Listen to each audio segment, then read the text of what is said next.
All right. Hello, everyone. My name is John Edwards, and with me is always Zeke Baker. And together we make the Dad's Drinking Bourbon wherever you are, whatever time it is. Thank you for making us a part of your day. How are you, Zeke Baker? Damn, it got hot out here, son. Shit. You know what I want to know is how long did it take for you to look like Poppy from Trolls? 2 tries, son. 2 tries. 2 tries? Yeah, I first one I do. pulled it the knot a little too far back. I really do like that you look like Poppy. And I didn't know Poppy smoked cigars, but this is a crazy day that you look so much like Poppy. Oh, I was wondering, have you ever rocked a top knot, John? No. I mean, do you think I would? I mean, I Rock don't it. know. I mean, I could see you like at some point almost even like getting a toupee or some kind of cheap wig or something just to wear, so you and the kiddo could practice doing each other's hair or something. No, I said when this happened, I was going to own it. And I never was going to try to be one of those guys who held on to hair that I didn't have. Well, I didn't say you'd wear it in public. I just mean like you just spent 3 months with the kiddo every day, and at some point she had to be like, "Dad, let's go play with like fix each other's hair," and you're like, "Well, what hair?" No, she never really did that. Sorry. I mean, I know you want to That's troll me fine. there, but I I, mean, it is I, funny I that wasn't even trolling. I was just saying you'd go over the top and like, "Okay, Sophia, we'll do this. Hold on, let me go find something that we can use." it I is was really being funny that complimentary. with that hair. Oh, it's so negative. Wait, so she just likes your voice, by the way. Nobody likes my voice. No, They it's all Yankee. love Nobody Zeke. wants to hear a Yankee. I don't talk Yankee. I talk like no accent. Don't talk Southern, son. I'm not trying to talk Southern. I'm not trying to be something I'm not, just like I'm not trying to have hair. What the? How does that even correlate? Hey, because I'm not trying to sit there and have fake hair. Like I'm not pretending that I have hair. I'm not going to put a toupee on like you think I'm going to put a toupee on. I'm not going to do that. All right, we're gonna 86 this, but I'm just gonna say I was being complimentary and saying you go above and beyond for the kiddo. Okay, that's where that was going. Okay, well, I keeps it real. Calm down there, big fella. I keep it real. I keep it real. I'm not going to, hello, Eric Black, who's probably working right now. And Ben Grayson is on. Hello, Ben. Tarek is on. Tart. Laughing. I know. I was just making sure you were going to correct me. 5 years, you ain't said it right yet. We even did a show where we practiced saying it right, and you still botched it up. No, I say it right. Patrick Stevie's on. He said, "That's a hell of a unicorn horn, Zeke Baker. My 1-year-old daughter rocks that look." Look here, anybody that sends out pictures of themselves hanging out by the pool drinking Firefly sweet tea vodka and a Truly mixed together can't say shit. And then we have our friend Chris. Hey, boys. Hey, Chris. Good to have you on. Now, Zeke, your hair may look like shit, but at least you're wearing some great clothes. And that is because our friends over at dryduck.com. There is a link, whether or not you're watching this on Facebook or whether or not you're watching this on YouTube, there is a link there of how to get to Dry Duck. Obviously, you and I really love the fleeces, and they sent us nice t-shirts. I love the other couple weeks ago where it was still a little bit cool in Nashville. I drove up the smoked turkeys to you, and when I get there, we're both in the same fleece, just a different color. Made me chuckle. What? And size. Yeah. Well, one size off. Use code Bourbon15 for 15% off at dryduck.com. That's right. Use code Bourbon15 for 15% off at Dry Duck. We thank them for making us look good on these lives. I understand John's accent. He understands mine. I understand him a lot. Todd is on. Hey, Todd. It's good to have you on here. What's up, Todd? Eric just wanted to come on here and he needed to say hello to Zeke Sensei. This definitely isn't going to make it the whole experience here. This thing's already hurting my damn head, but I figured I'd throw a curveball out tonight and have a little fun with folks.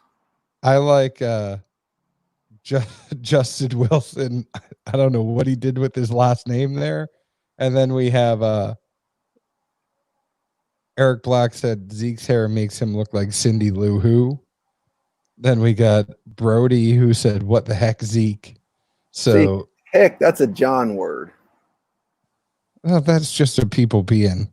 You don't think I could say HE double hockey sticks? Well, I mean, we like to tell folks, the lives aren't, as PC as the show. It's a one and done for the most part. So you can throw out some adult language at 10 o'clock on a Saturday night. Hell, I'd expect you to. I know. I say hell. I have no problem saying hell on here. But Zeke, I was the one who busted out an FU on the show with Alex. You didn't do that. Ooh. Well, speaking of friends that we have on this one, and going with good people that we love enjoying some time with on these episodes, our friend Bryant out of the Carolinas. And Bryant, I should have opened your Russell's reserve pick and it's still in the box because I haven't had enough time. My sincerest apologies. That's all right. There was a little side pour in there for you too. I can't even remember what it was, but it was a turkey from at least 10, 15 years back. So it should be good for you. I haven't even opened it yet. I mean, it made it here safely. We did trade a smoked turkey for the Columbia Bourbon Collective pick. Yep. And thank you for sending that over our way. And I wish those things where it happens and you just think of it that moment, you're like, damn it, I forgot to bring that. So my bad. Got to utilize those 7 Ps, John. I know. All of your perfect planning. What is it? Prior planning prevents piss poor performance. See, Bryant knew it going in. Yeah, man. So, Bryant listens to the show, but Bryant, tell everybody a little bit about yourself, who you are. Oh, man, you got David on. He's on here looking at you. He wants to make sure you don't mess up. Yeah, that's so I'm nobody too important. I'm Bryant. I'm a registered nurse, live in Columbia, South Carolina. 2 kids under 5 that have been fun during this quarantine here for the most part. Just a guy that likes to drink whiskey. Bourbon. I don't care for anything really that's not bourbon. Like blinds, like sharing it, like good people like y'all that promote a positive bourbon culture that's looking past all the hoopla and digging into the good stuff. And I like witty podcasts with 2 strong leads that play off each other, and cold opens. Big fan of cold opens. Now, Travis Bradford said, "You realize this is competing with UFC fights?" And no, we didn't. Yeah, but I mean, sorry, you could have 3 UFC fights right now and it ought to be done. Those things go fast. Yeah, you could have it on the background. It's like sex in high school. You actually need to hear them fighting with each other, or you could just watch it. I mean, come to think of it now, I might grab my remote. Is it on ESPN? What's the deal here? Let's not get you any more distracted than you already stay there, Big John. What do you mean? How am I distracted? You're always distracted. How? It's like when I go to talk to you, like, hey, man, did you... and then you look at something and look at something else and wander around aimlessly for 2 minutes and then finally give me oh, were you asking me a question? Like, no, dipshit, I was asking you one.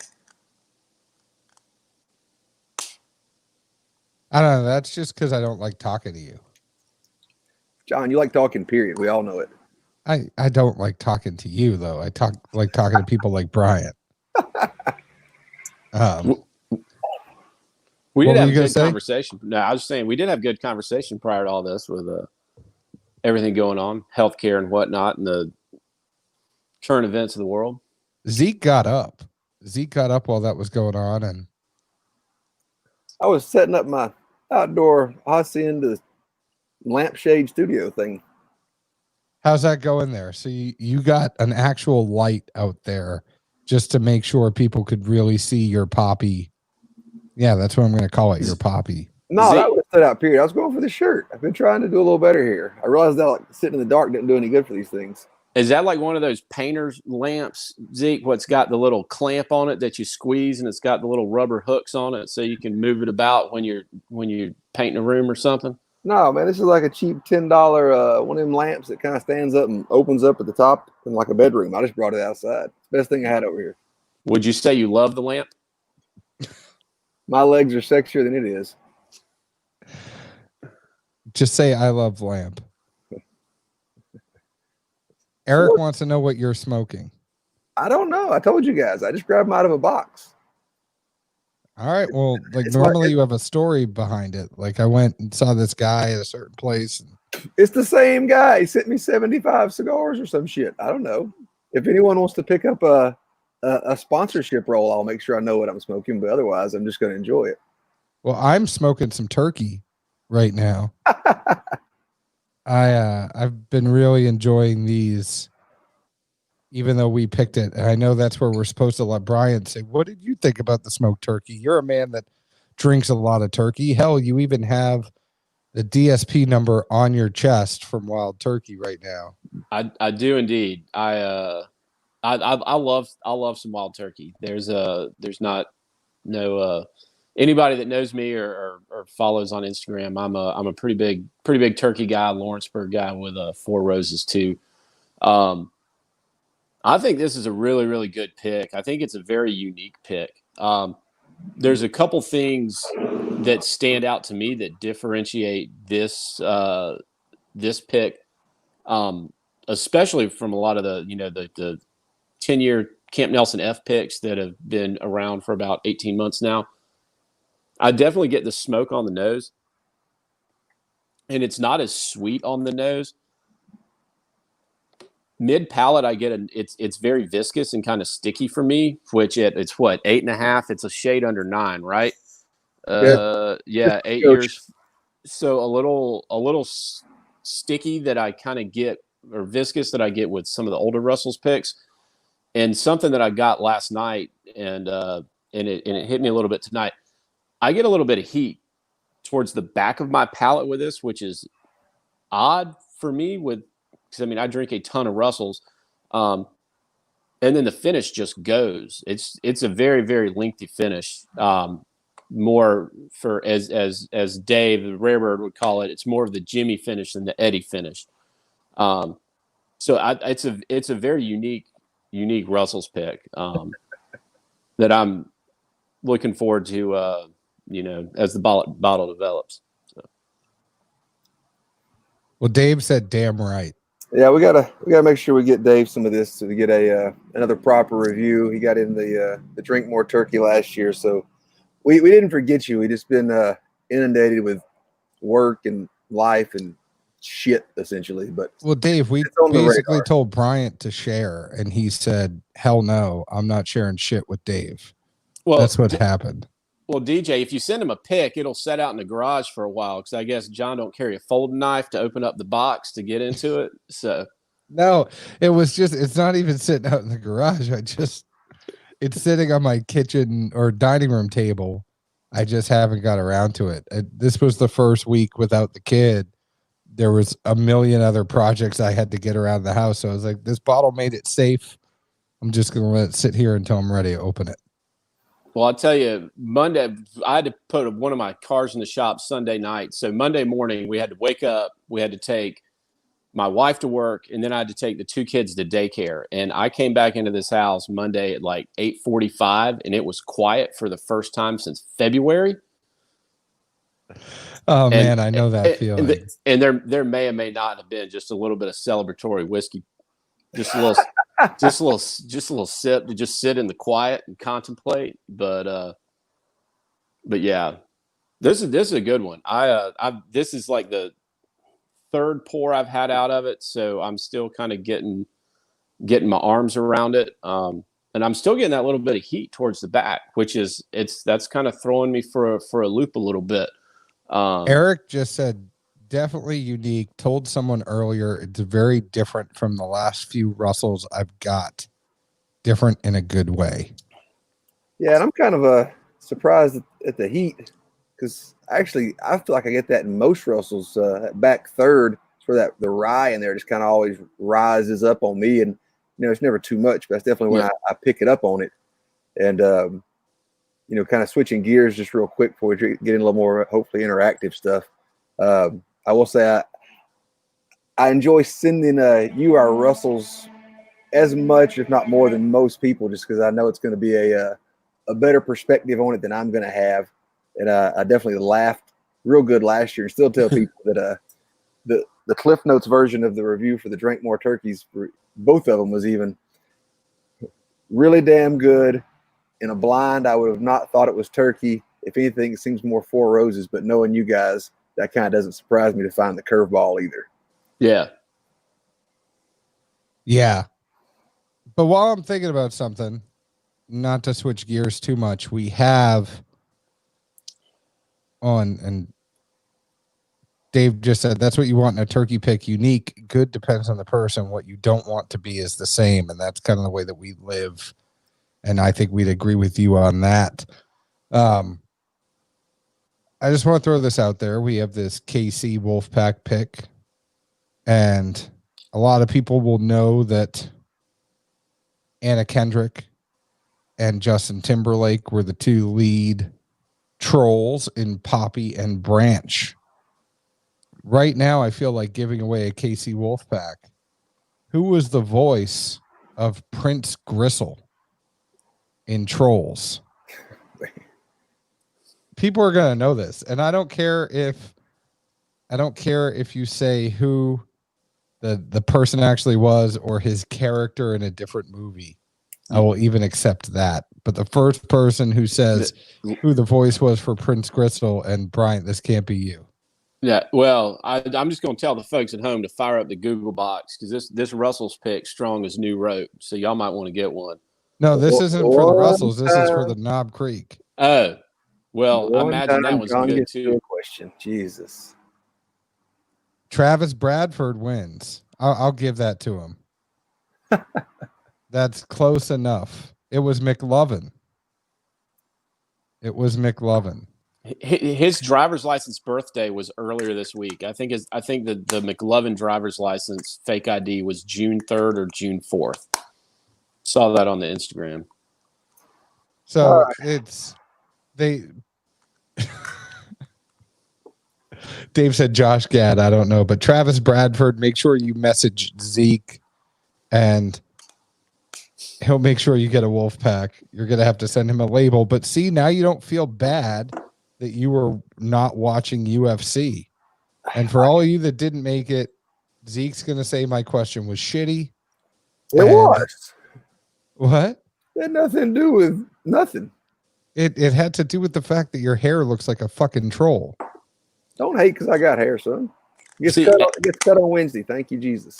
See, Edwards, if you had the Columbia Bourbon Collective second helping pick, you could have done a Leonard Skinner themed question, which might have maybe sat more with the group. No, it's okay. Trolls. A lot of people got it. But Zeke is a troll in more than one way. I mean, he's a troll as a person, and now he is an actual troll with his hair. So, congratulations, Zeke, for. Oh, hell yeah. That's one I sent you, but I can't remember what it is. Oh, it's the second helping. You just mentioned it. Oh, yeah, man. Pour it and see. Tell me what you think, for real. Is that the bottle you sent me? Yeah, you got a bottle of that. Oh, so now I don't have to give Zeke. Yours is just well water that's set in the sunlight for 2 months. It gets almost the same color. It's amazing. I like how Travis said, good thing I asked that question since Zeke can't do a Google spreadsheet that's password protected. Somebody typed in asshole and Google killed it. I even thought it was you. It said the dent asshole. Do we have an Excel teacher on here that could bypass that? Well, Google spreadsheet is different than Excel, just for the record. I don't have proficient in Google on my resume, just Excel. All right. So for for everyone that's hung with us and endured John's humor, at least it appears in the next month or so, 2 months, folks are starting to announce opening back up. Buffalo Trace has, Brown Foreman's hinting at it. I think Four Roses is getting close. What's everyone looking forward to the most in the second half of 2020? I mean, it's not going to take much to get everyone excited, I don't think, but we'll see if we can get some good sound off in here. And Bryant or John, you can go ahead and lead a little banter to fill in till we get some responses, maybe. I'll let Edwards lead off, but I got a couple things on my list that No, you go. You are the guest. It's your opinion we want to hear. Well, what I'm looking forward to personally, one is getting to Turkey by hook or by crook. Last year, my son was born 2 months early. My wife was in a car wreck, whatever. He's home. He's safe. He's fine. But during his NICU time, I missed 2 picks at Turkey, and then this year, with the COVID crisis, like we were scheduled to pick at Turkey like 6 days before they shut down, and then another pick 2 weeks after that. So in the last calendar year, I've missed 4 picks at Turkey. So I'm a little salty about. The Columbia Bourbon Collective, we've got a Jack Daniels barrel proof pick supposed to be happening sometime in July. So what I'm most looking forward to is getting back into a rick house and getting it out of the barrel and finding something that I think is good, that I like, and that I want to share with my friends. Jack's definitely a blast. I mean, I know you're going to enjoy them all, and Turkey is going to be the mecca for you. But I've picked several bottles from samples. I mean, I think I've done 6 or 7 from samples, maybe more than that. About half of those or so with Eddie. But we the last one we picked that's still up at the Rick House, I mean, we were kind of told that you can pick from samples now or you won't get one for 2020. So we went ahead and picked from samples, which has been good to us. The second helping, the one that y'all have had, and Danny Freeze. I know I sent Danny Freeze to one of y'all. I can't remember Zeke, which that was a damn good barrel. It's still sitting on a shelf with a seal. That was one of those ones, Brian, that you sent to him, and he didn't even tell me that he had it. Well, shit. Apparently, me sending y'all pics that just sit around is part and parcel. So. Mine has sat around for 4 days. Would you give me a break? I mean, I've said it plenty, and like the problem always is, especially with, work, the kids, and everything else. Half the time, I'm just like ready for a good solid pour, and not to think or have to analyze and use the brain at all. And then I see a pick that I know I've only got 1 bottle of, likely not going to get again.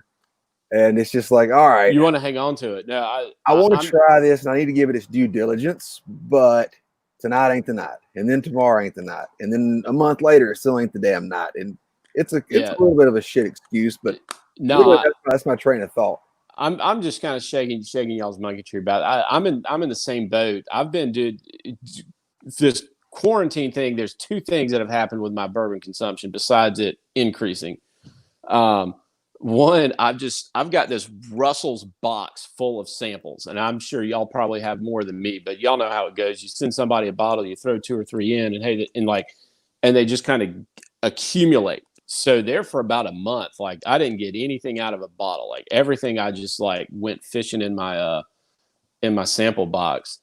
And the other thing that is I've kind of come around to, and I'd like to get y'all's thoughts on this, in your bourbon arc, and I think that I think y'all probably are exposed to more stuff than me. I can't go to the whiskey house. We're all the same people. We're all a bunch of assholes. The only difference is we have a microphone. That's the only difference. Yeah, but Zeke can go over there to the whiskey house and get a number 10 wash tub full of pre-fire Heaven Hill and just wallow around in it whenever he wants to. Those pre-fires are hit at the Zeke house. But my focus is pretty narrow. Like of the however many bottles I've got, probably 80 of them are Four Roses or Russell's Reserve, and that's what I like. That's what I buy. But I've circled back to a lot of heritage distillers, their flagship offerings, and kind of re-examined stuff that I thought I, quote unquote graduated from. And obviously me being a turkey fan, Russell's Reserves 10 is one. But I was talking to Eddie about it, and I was like, man, when are you ever gonna take that 10-year and kick it back up to 101? And he looked at me and he kind of rolled his eyes, and I'm like, I know you hear it all the time. He goes, that pours for me. He goes, I love it out of the barrel. Don't get me wrong. He goes, I love doing picks with people, and I love being in the rick house, and I love tasting through 12 barrels with people. He goes, but if it's Saturday and there's a ball game on, or I just want to go home and have a mature and a well-balanced whiskey that's not 121 proof, he goes, that's what I like. And I'm like, well, shit, I haven't had it in 2 years because all I drink's the single You barrel. talk about the white label? Yeah, the white. Oh, I always have a bottle of the white label down here. And this one right here. So like I circled back to it, like, kind of took a fresh approach, rethink how you drink, right? Open mind, clean palate. And it's like, I mean, it's my standard house pour. Like somebody comes over and they want something, like this is what I'm pouring. Like you were like the Friday Night Lights of bourbon, open mind, clean palate. Yeah. Instead of can't lose. Yeah. So Elijah Craig's another one. Like we picked an 11-year-old Elijah Craig that's fantastic. It's one of my favorite barrels ever at 94 proof. Yeah. And I just grabbed I haven't bought an off the shelf non-age stated Elijah Craig. And since they changed it, when they had the little red 12 that we all loved, and then they moved the age statement to the back, and then they dropped it off the back, but they still had the squat bottle, and then they moved it to the new bottle. Like I never bought one of the non-age stated new bottles, but I bought one a month and a half ago, and it's gone. Like it's a really, really well put together, solid bourbon. And I guess I say all that to say, I love all the store picks, and I love the unique, different off the wall stuff, or the harder to get, like the Master's Keep bottled in bond. I'm super excited about. Haven't had it yet, but you can still get really, really good whiskey for less than $40, and you don't have to drive around every store in town and all this other shit. Like, Well, I'm finding more and more. I mean, it's like if it's Saturday or Sunday at night, I'm gonna want a high proof. Something that's higher proof. Yeah. And my arc, when you're talking about the arc, like that arc has never changed. I think I do enjoy a high proof whiskey, and I'm kind of with Eddie on that I like a higher proof whiskey, but everything has its time and place. And I think you realize that as you go through whiskey and bourbon and rye, it's like, hey, there might be a really, really hot day outside, and I don't want something that's high proof. I want something that's 90 proof, that's going to go down easy, that's light. And I don't want to drink something heavy and viscous and thick and syrupy. And, it's what do I want to do? Am I sitting around watching a game that I'm going to want to have more than 2 pours? Yeah. If that's the case, then I'm going to go lower in proof because I want to actually enjoy it a little bit more. Like that's kind of how I feel there. I know for me, at one point in time, I equated proof with quality, right? Because, and I think room of truth, we'd all agree, when you're in the brick house or whatever, like if you get a great barrel, don't mess with it, right? I mean, run it through a sieve, check, catch the charcoal chunks or whatever, but barrel proof, non-chill filtered, we all like that. We all love it. We all want that. But there is something to matured whiskeys that are balanced and batched and on that lower proof that I know for me, I just kept going up and proving. It's like, well, I can drink Elijah Craig barrel proof neat, and I think it's really good, and it is really good. And Elijah Craig barrel proof is one of my favorite. But just because regular Elijah Craig, or hell, even Evan Williams single barrel, which I kind of disappears around here as well. Just because it's not 130 proof doesn't mean it's not good. It's just good in a different kind of way. Or yellow label. I mean, I know y'all talked about that on the show multiple times, over the years. That, I mean, for 80 proof and $18 in Colombia, like there's a hell of a lot to like on that. I mean, the biggest thing I kind of, I guess, generalized is if it's going to be lower in proof, I definitely don't want it older in age, because as you get, especially below, below 100, it just seems to really only have an oaky profile to it if it's older. Mm-hmm. Whereas you get something 4, 6, 8ish years, for some of those Buffalo Trace single barrels, they're just super sweet, easy pours, and yeah, they may not be multi-dimensional. Yeah. It's so sweet, it's easy to drink. You don't have to think. You're just really, enjoying what you have, and at the same time, you can have a couple of those, and it's not going to be the same as a couple of barrel proof whiskeys where you have to kind of check yourself every so often. Yeah, absolutely. What do you guys think about Turkey's American Spirit? Which one is that? The bottled in bond from 2007. Yeah. PJ I've has one. Our friend PJ has one that's been around. I've had it once, and it was a bottle that Rarebird brought to Motor Supply, which is a really cool restaurant in Columbia. If y'all are ever here, or anybody that's listening ever is in the big sweaty city of Columbia, Motor Supply is definitely a stop. I got a couple of pics of their Russell's picks from there, and they were very good. Yeah, I know. I know you got at least one. Yeah, but I got a couple of them. They're but anyway, Eddie was there, and the Campari, South Carolina rep, Amy, she's awesome. She's taking great care of the Columbia Bourbon Collective. And that's kind of where, when Eddie's in town doing picks, they kind of close off the restaurant, and they do it all there. And DJ brought a bottle of 2007 American Spirit, and he might have brought the bottle home. I don't know if there's any whiskey left in it. But when Eddie goes back for a second pour on something, that's generally like the gold star seal of approval. I thought it was fantastic, and I'm really curious about the 2017. I know Zeke's, or the Master's Key Bottle and Bond. You've had it, right?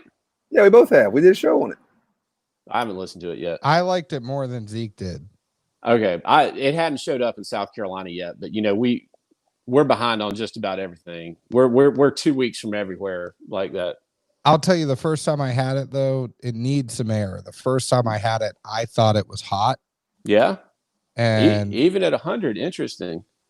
But I really thought that once you got some air to it, more and more time I had with it, it really grew on me. But that first initial one, it was like I took a sip and I went, shit, people are going to ask me for my opinion on this, and I'm not ready to give it, because I know some of those other ones like Cornerstone, you have to let that open up.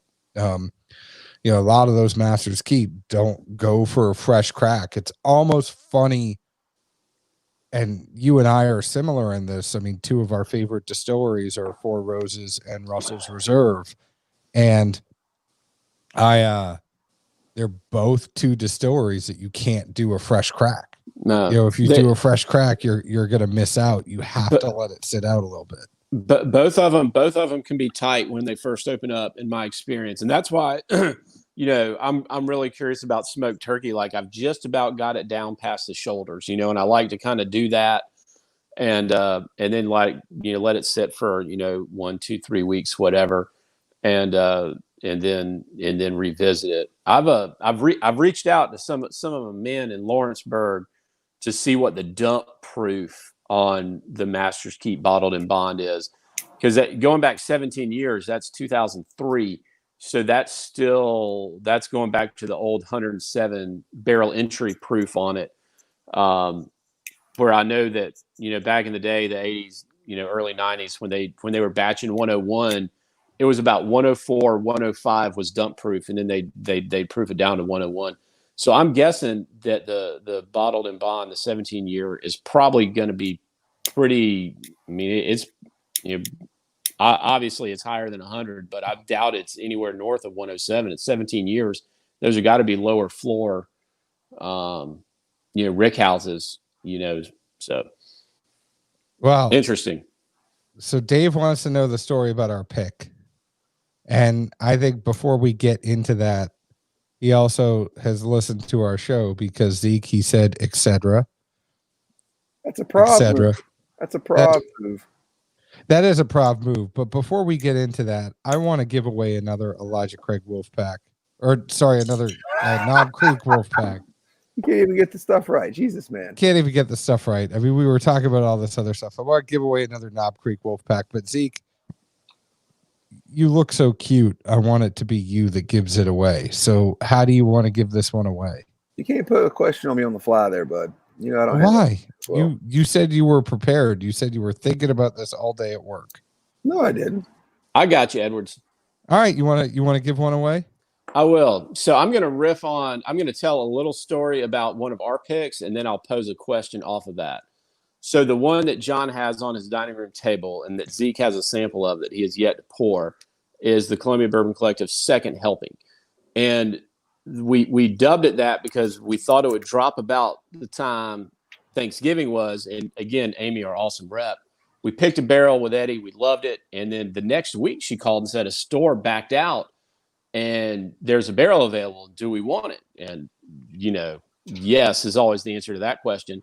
So myself and two other CBC guys, we met at a house on a Tuesday morning with like 7 or 8 samples that were left over. And we picked the barrel that ended up being second helping. So that's we had a second turn at it. So we came up with second. Now, did they give you just the throwaway that the other people didn't want, or did you actually get to do a pick? There were still sealed samples that hadn't been through, but the one we ended up picking was one that we really, really liked initially. And then we got another sample or two put on the table, and then we went with one of those. So we circled back to it the second time around. So that's kind of where the second helping came from. But me being from Jacksonville, Florida, and a rock and roll fan, Leonard Skinner, their second album was called Second Helping. So that's kind of where the label came from. So if any listeners out there know the third studio album of the Leonard Skinner Band, put it out. Are you watching the comments? Can you see the comments? Yeah, sure. I'll try and find them. Oh, hold on. Is that chat? Yeah. Nope. Live comments. All right. Yeah, I'm in the live comments. I can't see y'all, but it's okay. All right. I'm on it. I'm looking. Okay. I know what the answer is now. So what was the third album of Leonard Skinner? All right, Jonathan Douglas, you have won the ability to purchase a Knob Creek Wolfpack single barrel. So make sure you private message, slide into Zeke's DMs.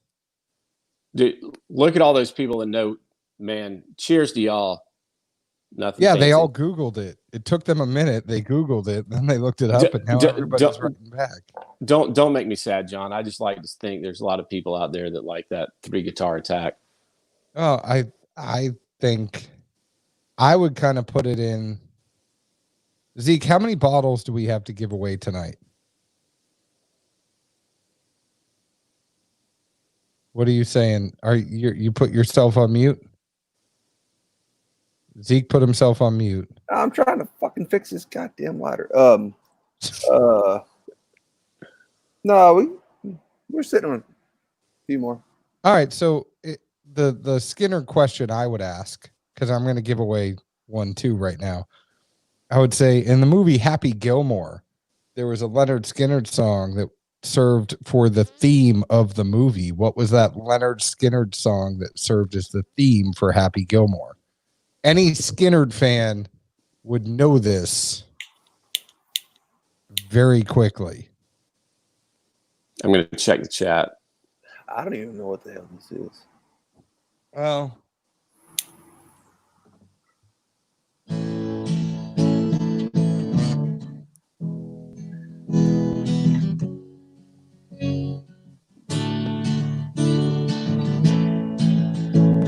Dan Bruner, you win. Tuesday's gone.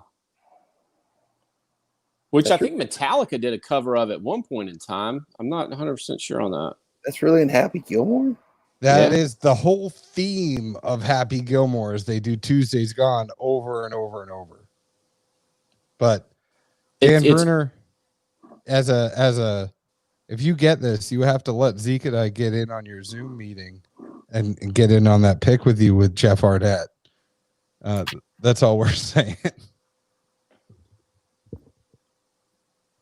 Zeke hasn't given away. I mean, Zeke's normally good about giving. I'm giving away a shit ton, son. No, but you're normally good at giving things away, like while trolling me. I like Nate says, "You will go to sleep, or I will put you to sleep."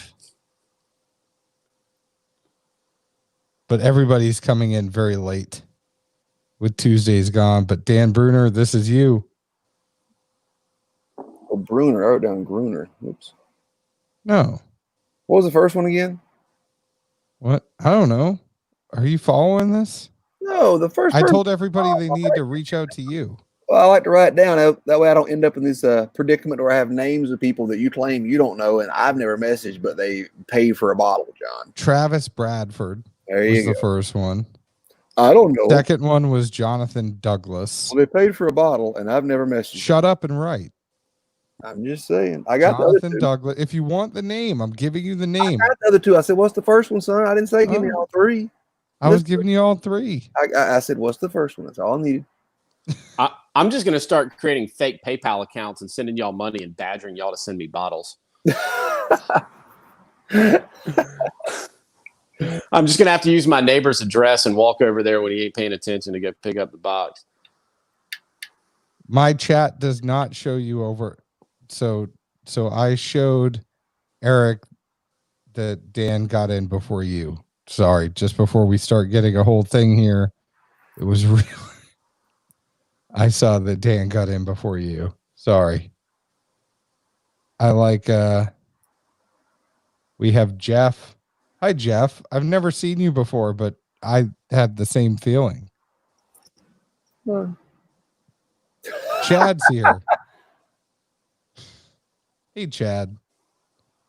Now to get back to the whole thing that Dave was asking if he's even on. I know he's in bed. He probably fell asleep at this point. So Zeke and I were able to get a whole bunch of samples and try them all. And I know that we went through about 12 samples. Obviously we weren't able to go up to Turkey for the pick. And, thankfully it was offered. We just shit. Well, it was offered, but then by the time it really happened, then COVID was coming. It was, hey, if you get this scheduled, we don't know when we're going to get you up here, but but you can stay here and do a pick in town. And we just said, well, I think it's easy to just do a pick in town. And then we ended up going through about 12 different samples. And I think it was more important for us to just get away from the Camp Nelson vibe. It's whatever we wanted it to be. We just didn't want it to be Camp Nelson. So we tried Tyrone A, we tried B, we tried some other one. We did. G and E were out. I think we ended up with a G, fourth floor. Everything I've seen has been fourth or fifth floor. It's kind of odd. And I want to talk to Eddie. Y'all might know this. Y'all have men's everywhere. I don't know how they determine what barrels are available for a certain year, but I think it has to do with runs. I don't even think it's Eddie that does it, to be honest with you. Like I think it's whoever, but like every sample that I've seen, from the ones that we did to, me talking to guys I know that have made picks, or just, following whatever, bourbon group on Instagram that, puts pictures of their sample bottles. Everything I've seen has been fourth or fifth floor. Yeah, no, this was our sample and it was fourth floor. Yep. But it was more important for us. I mean, regardless of the floor, regardless of that other stuff, it's like, You know, Oh yeah, everything was CNA, CNF, and we wanted something that was different. And I know people have been going crazy over the E's. I know a lot of people that have been just talking about E's and how great E is, but we had this Tyrone A. And, you know, the way that Zeke and I do a pick 9 times out of 10, when we have more than one, it's like you put the samples out, we taste them, and then we move the ones forward. You know, we don't tip our hand to each other just like when we're doing a blind or anything yeah, like that. But then it's like, all right, we had this one, we had this one, we had this one. What are we moving forward and what are we taking out? And this was one of the ones that at first we immediately said, this is different. We moved it yeah. forward. We moved some other ones forward. Then we go back and we blind taste and we taste against each other again. And there was just something about this one It stood out. that we went back to over It- and over and over. It was smoky on the front Yeah, and fruity on the back. The finish on this one was lengthy. It's yeah. I mean, it really like. I mean, I'm not blowing smoke. You know, it's a pun. It's a very unique pick, and I'll say when the pick that we did most recently, we only had 3 samples, and one of them I thought it wasn't just like unremarkable, like it was not good at all. And this recent batch of samples, none of them would have made the first cut compared to the last round, but everything I've seen has been sub 9 years. I mean, the one that we picked is, I think it's a 4th floor G at 8.5, barely 8.5. So, but contrast that with last year's samples, everything has been 10 years in the 6th floor of Camp Nelson F. And I know all us turkey people just got inundated with it. And like, I mean, I text my guys, like, I mean, I don't know what's coming, but I'm just tired of Camp Nelson. I'm tired of Camp Nelson. And I think I might have jumped the gun on that a little bit. I think that we as, turkey fans or whatever, like those 10-year Camp Nelson F picks, like I think those might be a thing in a couple of years. Like I think people are going to regret not picking up more of them. I mean, the Drank More Turkey F that y'all did was fantastic. Like that is as good of big brass knuckle turkey as I've had. And I mean, I wish I had more of it. Well, I loved that F, and I think it's great. The funny thing is when you think about what Zeke and I have done for Russell's picks, they all end up having this crazy finish, and they all end up being off profile. And it's not like we even sit there and do it. It's not like we're like, all right, we're going into it looking for this. I think what happens is, though, that we go in just trying to find something that's different, that stands that we out. like. Yeah. And I mean, that Drank More Turkey, that was, I mean, Justin was there. So Justin was there, and he was talking about all the stuff with Dave, and that Drank More Turkey we did in a collaboration with J Square Barrels, which is Justin and James, and it was the 9th and the 11th. So the 9th was the CNA, Hey. and the 11th was the CNF, and it wasn't. I was in the back on the Drank More Turkey. I was in the back with Joanne and Bruce, and we were shooting the shit. It wasn't until we got to that 9th barrel that all of a sudden it was like, damn, this one's different, and like we all just kind of looked at each other like, this isn't the same profile. And then the 11th was that short barrel, and we shook it. Eddie shook the barrel, and we go, there's not a lot in that, but that was the best one that we've tasted this whole day. Yeah, no, I remember talking to you. You called me on your way home from that, and I enjoyed both picks. The Camp Nelson A is gone. I went through that fairly quickly, and then the F, I'm kind of rationing my pores on that because I'm really enjoying that. And I will say this: Camp Nelson A gets banged on a little bit, I think, for whatever reason. but it's a pretty kind of down the middle turkey profile. I think it's kind of like, Russell's Reserve 10, which, we both enjoy, bumped up that 20 extra proof points. So nights where I just kind of start with the Russell's 90 and I want to move it up a little bit, I generally reach for a Camp Nelson A, and that profile generally kind of drops in fairly neatly. Yeah, and sorry I was muted earlier. I didn't realize You it. muted yourself. I didn't mute you. I didn't say, John. You're so defensive tonight. Is the wife been riding your ass or something? I didn't say you did. I said I was muted and didn't realize it. Clearly, I just like that everybody's trolling you and you're not watching it. So I'm trying to get you riled up. Oh well, I'm better now. I found some fire. We're not going to discuss it, but I got some fire here. Did you see this? Nick Jones said Zeke 0, Fire 1. That's fine. Zeke 1, Stovetop 1. Maybe that's not the right way to put that. Either way, all I was going to say is it wasn't a diss when we didn't go for Camp Nelson this year. It's just we wanted, definitely to make sure we explored what other things were out there.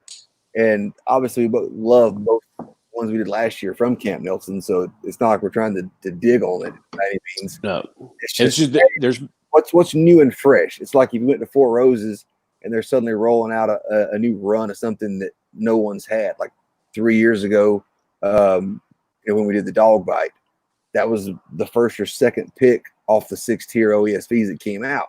And I mean, it would have won in the blind regardless. And then after the fact, you find out like, this is the new run. We're just starting. Like, fuck yeah, here we go. Yeah, buckle up. Oh, get everybody. Did you notice that there were some people that were selling dog bites in Nashville recently? No, nobody tagged me, fuckers. Oh, I wish that I should have tagged you. Par for the course, Edward. It's my fault. I'll go back and look. I don't think it's sold, but man. Oh, one was way up there. It was over 300. Like, that's tough for Four Roses. I know Nashville's the whiskey hotbed, and y'all get some stuff that we don't get down here in South Carolina, but y'all got more folks looking for it. Are stores still getting Four Roses picks there? Because for the cast strength Four Roses, we're just getting this like the distributor pick thing where they're just putting this like generic, Palmetto and Crescent, South Carolina thing, and then each store will get a couple 3 cases of whatever barrel. I don't know how they pick it. I guess it's whatever's left over after the groups come in. But there's no stores in South Carolina getting Four Roses picks, which makes me big sad. So it totally depends on what is what the stores are, and obviously everybody's allocation has been cut, and that's even from a Russell's Reserve to Four Roses to 1792 to whatever it is. Everybody's allocations have been cut. Knob Creek and there are just stores that used to be able to go get on a pick. They used to be able to go get 3, 4, 5 barrels.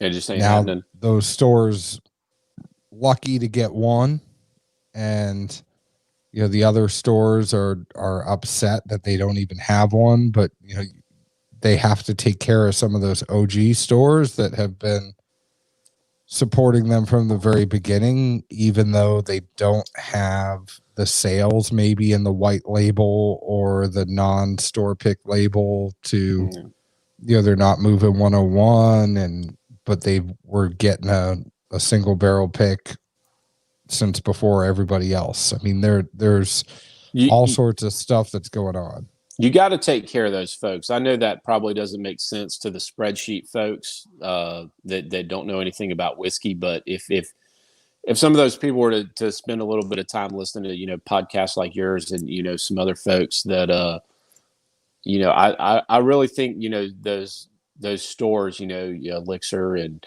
Lincoln Road that kind of paved the way for the bourbon popularity now, and making store picks cool. So the guy that was selling 4 barrels before anybody wanted them, like, I mean, I still think you gotta scratch that guy's back. Even if he doesn't sell like you said, a shit ton of, white label or yellow label or 101, it's probably because he's educated his, a piece of his clientele to, other, up the tree offerings. That guy's buying, Russell's 90 instead of 101, or that guy's buying, small batch select instead of yellow label or what have you. But I think the toughest part, and I'm sure everybody gets this, is every market, more or less, all the picks are going to come in about a 2 to 3 week tops span, and we only have so much damn money. Yeah, and I agree with that. Stores and you want to get the good picks, and it's like, all right, well, do I try to buy all of these and then explain why in the hell the bourbon budget just went to shit in about a 4-day span, or what do you do? And it's a juggle. I'm like, I at least assume everyone else has to face that, because I would assume all the markets are under a similar organization type thing. But yeah, no, it definitely. It's just when you see 1 or 2 come in, and then you realize, oh shit, if there's 2 today, there's gonna be more next week, and even more. And I don't get paid for work that often. Yeah. And sorry, before we keep going, Nick Jones, Bryant's drinking smoked turkey. It wasn't hot. He liked it a lot, by the way. But, going back, Zeke, to your point, I mean, I think that's the thing that sucks. It's like you want to support all of these different stores, and you want to support all of these different bourbon groups, and you have all of these things that are going on. And it's like all these picks hit at the same time, and you're like, damn. Yeah. Seriously? Like I got to go buy 10 Russell's Reserve right now, and it no longer becomes 600, it no longer becomes 65. It's then $650. Yeah. Because you're off, supporting all these other people that are going to support you. It gets expensive in a hurry. Comments catching up. Sorry. Cigar. I don't know. It's a cigar. KC Picks being shut down. I haven't seen or heard that, but I think most of this market has already done theirs. And then I think we're good in Nashville. The Blenders Select on the Bullet. I haven't had that yet. The few comments I've seen in some group chats I'm in have all been pretty positive. Interesting to get Beam out of it, especially considering they've been rolling out those 104 proof picks from Bullet that are 4 roses essentially. Yeah, I was about to say that's all Jim Rutledge distillate, correct? The bullet stuff? Yeah. Allegedly, I mean, if you asked everybody, they can't officially say what it is, but when you go to Bullet and they're like, hey, we have 10 recipes and 10 barrels on the wall, and pick out which one you want. And this one is this profile that, you can connect the dots on that pretty quick. Really quick. Did any of y'all get a crack at the Knob Creek 12?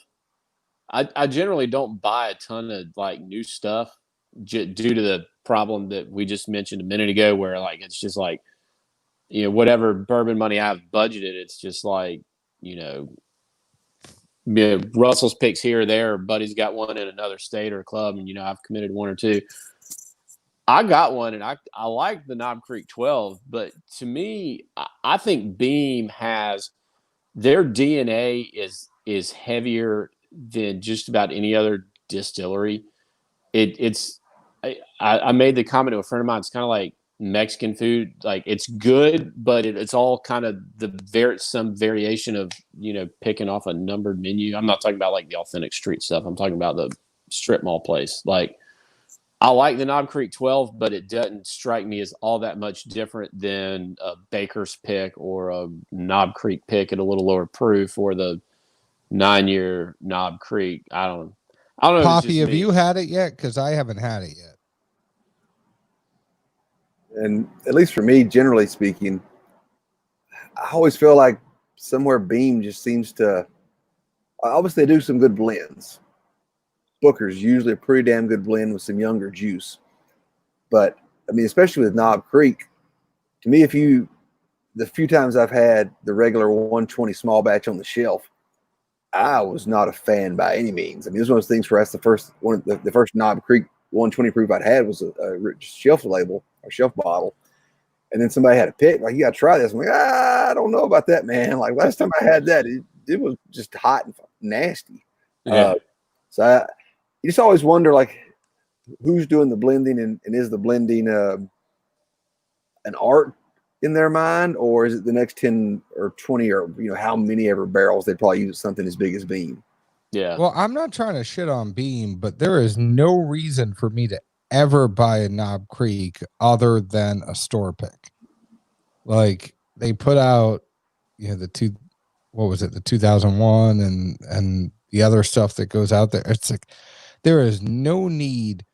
The Knob Creek store pick is one of the best store picks out there for $50, and there's no reason to ever go and like get some of their other. They have like the Goose Island, Knob Creek, the other stuff. There's no reason.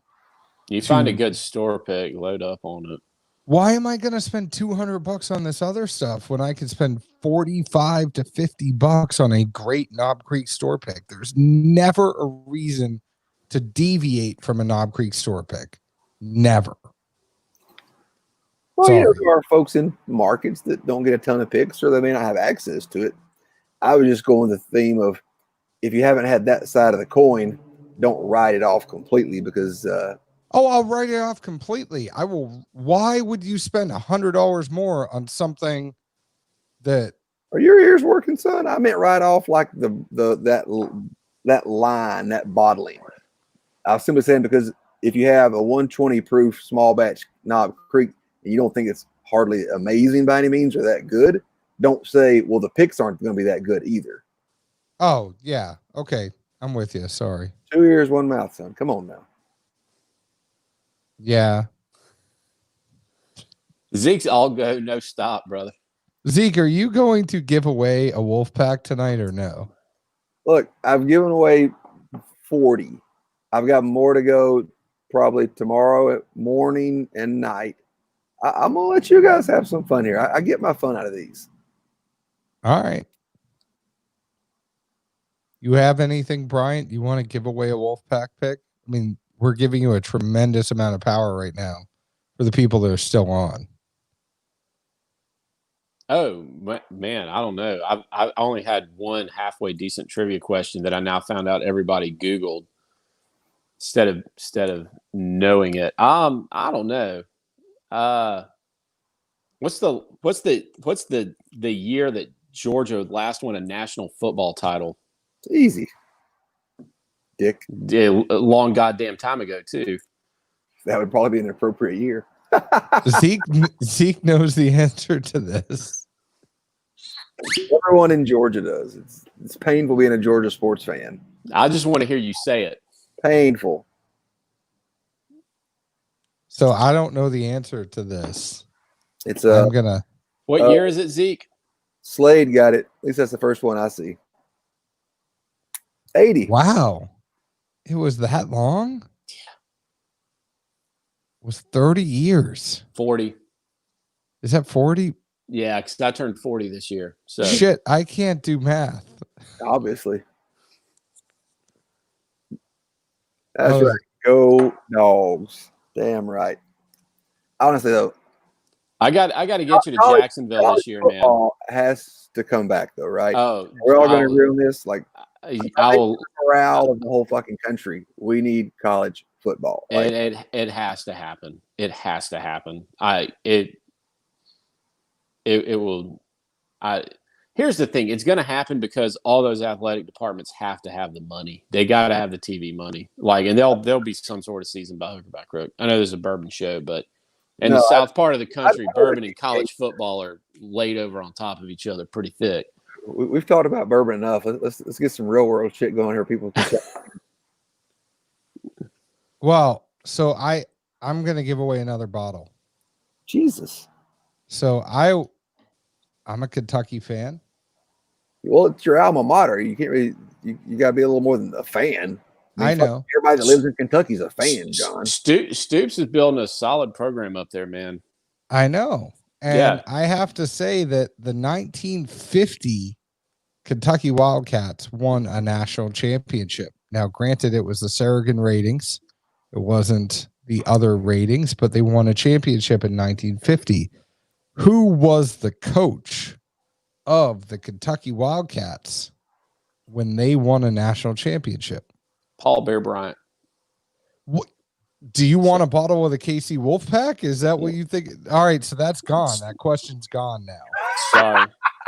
Sorry to all of you that are going to start answering this question because Brian can't shut the fuck up. Sorry about that.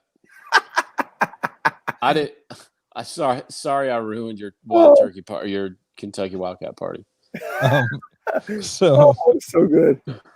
Yes, and Chad Huffman said Jerry Claiborne was the coach in 1950. Jackass. Was it Claiborne? No, it was Paul Bear Bryant. That's what I thought. Like he was there, and then he went to A&M, and then he went. To so what happened, right, is that Adolph Rupp won in basketball, and Bear Bryant won in football, and Rupp was given a Cadillac, and Bear Bryant was given a pen, and it was at that moment that he said, "Not for long." He said football is never going to be worth as much as basketball is at Kentucky, and that's when he left. So it was one of those things where Kentucky put a line in the sand and said they were a basketball school at a very early year. When were you at UK, John? Just curious. 2002 to 2006. So you were there for the Bluegrass Miracle. I was. Well, so I played football in college my freshman year, and I transferred over. So it was 2003 to 2006. Sorry, but okay. So I missed the Bluegrass Miracle. But the funny thing is my best friend was born in Kentucky and moved to Boston. So when I got hurt and he went to UK, I went to grammar school and high school with him.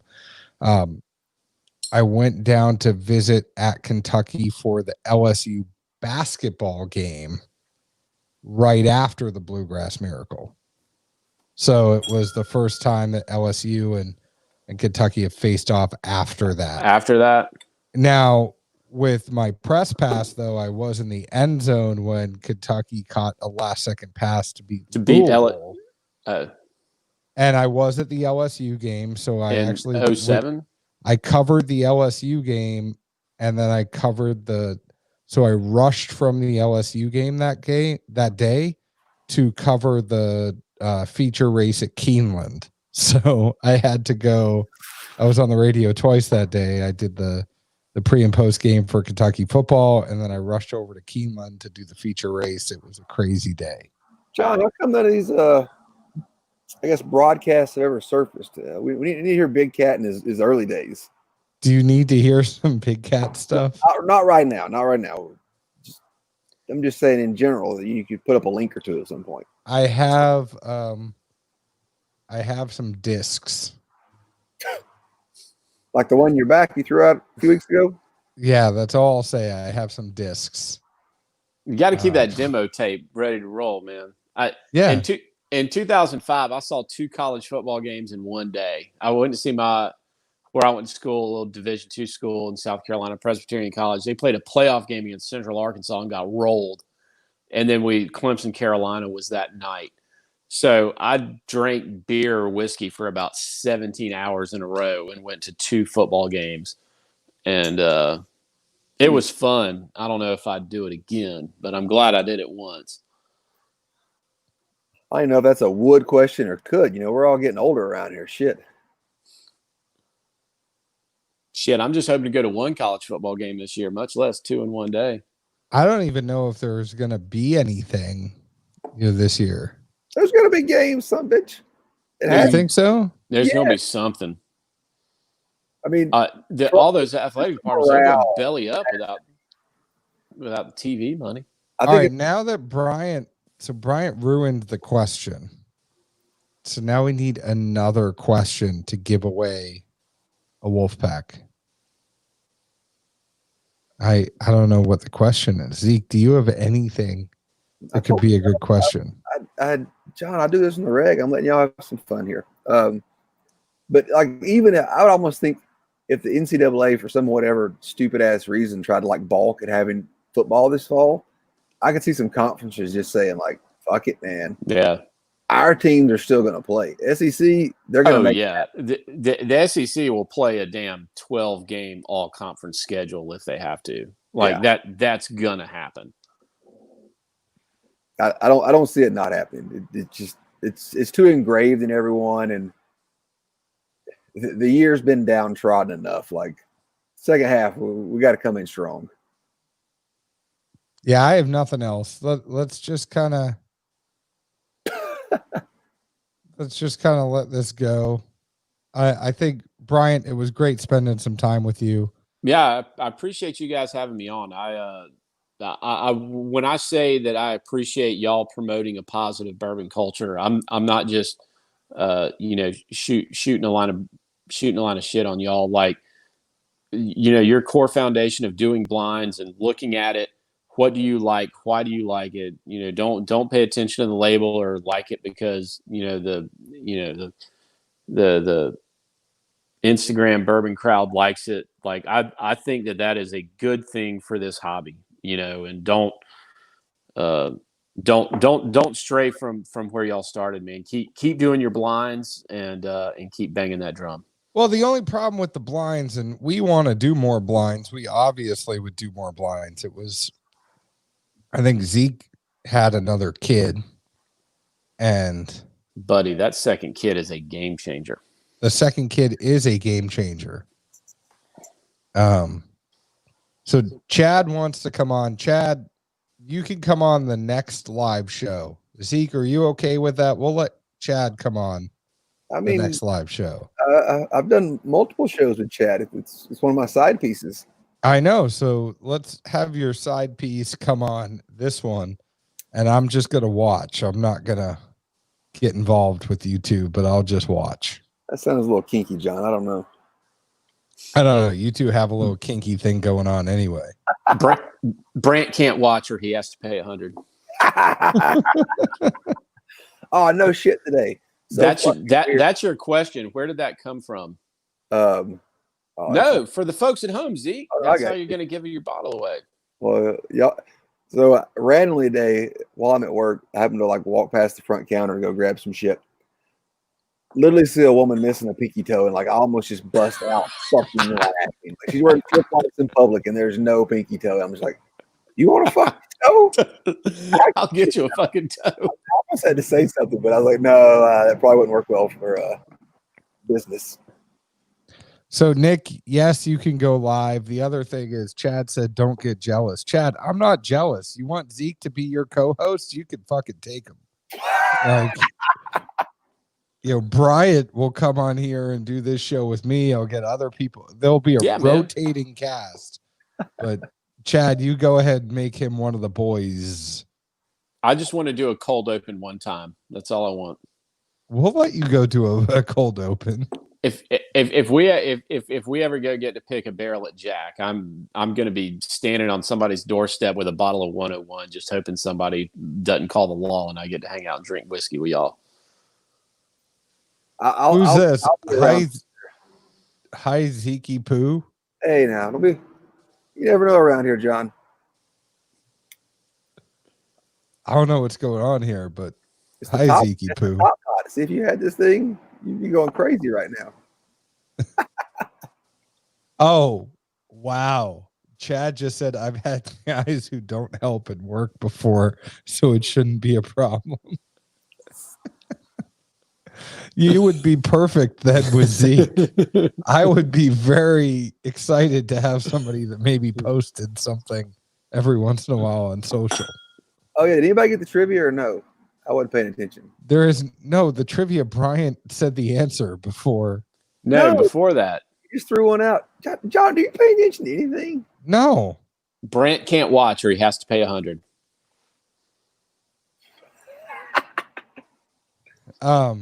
Oh man, I gotta sit and watch that one day whenever I get free time again and just veg out. Yeah. Anyways, Bryant, thank you so much. Find Bryant on Instagram, Bryant_on_bourbon. You can find Zeke and I on Instagram at Dad's Drinking Bourbon, Twitter at Bourbon Dads, Facebook at Dad's Drinking Bourbon. Obviously, you are watching us, you are listening to us, but find us wherever you download your podcasts. Leave us an open and honest review like we leave open and honest reviews about the whiskey we drink. Zeke, where else can the folks find us? Steve Nyboer hit it. I think I said that right. If I messed it up, apologies, but I got the name right. He hit it. Took him a while. They can find us in Nashville, Tennessee, and we're going to book John. Luckily, his wife is an audiologist, and we're just going to book him an appointment. So hopefully, he can pay a little more attention in the future shows and whatnot. Cheers. Ciao. Thanks, Bryant. Hey, appreciate it, guys.